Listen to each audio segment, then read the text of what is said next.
और अब मध्य प्रदेश के आंकड़े क्या कुछ कह रहे हैं, ये हम आपको बताते हैं।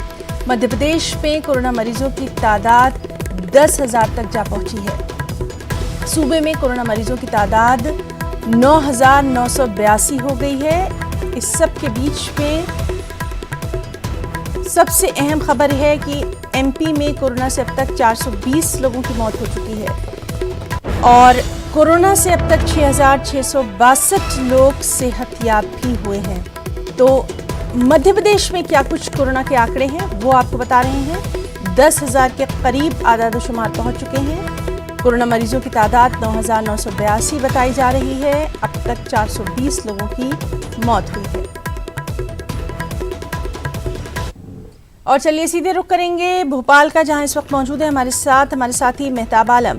मेहताब, आपसे जानना चाहेंगे, मध्य प्रदेश सबसे ज्यादा मुतासिरा रियासत देखी जा रही है अब कोरोना से, क्या कुछ अभी तक के आंकड़े?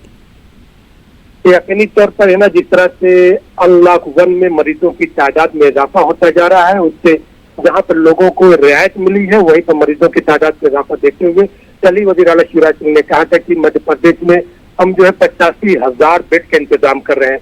यकीनी तौर पर जब एक तरफ हुकूमत ये भी कह रही है कि रिकवरी रेट जो है हमारा 68% हो चुका है, और अगर 68% रिकवरी रेट है तो 85,000 बेड की जरूरत क्यों पड़ रही है। इसका मामला यही है कि अगर मैं पहली जून से सिर्फ राजधानी भोपाल की बात करूं तो राजधानी भोपाल में जहां पर मरीजों की तादाद जो है 68 दिन में 1,511 थे, वहीं पर राजधानी भोपाल में मरीजों की तादाद 2,000 से ऊपर पहुंच चुकी है। यकीनी तौर पर अगर ये कहा जाए तो यौमिया पर डे जो 50 से ज्यादा मरीजों की तादाद में इजाफा हो रहा है। तो ये रिकवरी रेट अगर एक तरफ बढ़ रहा है तो दूसरी तरफ मरीजों की तादाद में जो इजाफा हो रहा है उसी को देखते हुए वज़ीर सेहत ने कहा कि अब हम जो है कोरोना को लेकर जो है बेदारी मुहिम चलाएंगे एमसीसी, एनएसएस और समाजी तंजीमों के साथ, क्योंकि उनका मानना है कि जिस तरह से ये बीमारी गाँव की तरफ बढ़ रही है और ये कम्युनिटी स्प्रेड हो रहा है, इसको सोशल जो है सामाजिक तंजीमों के जरिए बेदारी मुहिम से इस पर काबू पाया जा सकता है। जहां पर महकमा सेहत, इंतजामिया और हुकूमत की कोशिशें हैं वहीं पर जो है इसको बेदारी मुहिम के जरिए इस पर काबू पाने की जरूरत। वहीं पर एक तरफ ये जहां पर कोरोना का कहर जारी है वहीं पर है ना, हमें देख रहे हैं कि मध्य प्रदेश की असेंबली की जो 24 सीट है जिस पर इंतखाब होना है, वहां पर जो है बीजेपी और कांग्रेस के लोग बड़ी तादाद में जो किसी न किसी बहाने से जा रहे हैं वहां पर, और रोज देखा जा रहा है कि सोशल डिस्टेंसिंग का जो फार्मूला है वो टूट रहा है, उस पर भी नजर रखने की जरूरत है। मेहताब, एक और अहम खबर कल आई थी ज्योतिरादित्य सिंधिया के ताल्लुक से, उसके ताल्लुक से भी कुछ तफसीलात?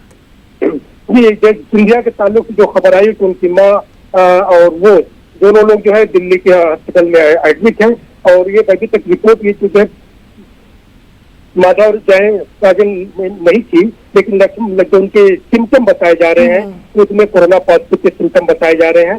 सिंधिया के गले में खराश और बुखार की शिकायत बताई जा रही है। वज़ीर आला शिवराज सिंह ने भी जो कहा कि हमने उनसे बात की है और उनकी हालत बेहतर है, लेकिन ये नहीं बताया कि उसमें कोरोना पॉजिटिव के मामला है या नहीं, और डॉक्टरों ने भी अभी तक इसकी वजाहत नहीं की है ना। जी मेहताब, बहुत बहुत शुक्रिया आपका अदा करना चाहेंगे तमाम तर तफसीली जानकारी के लिए।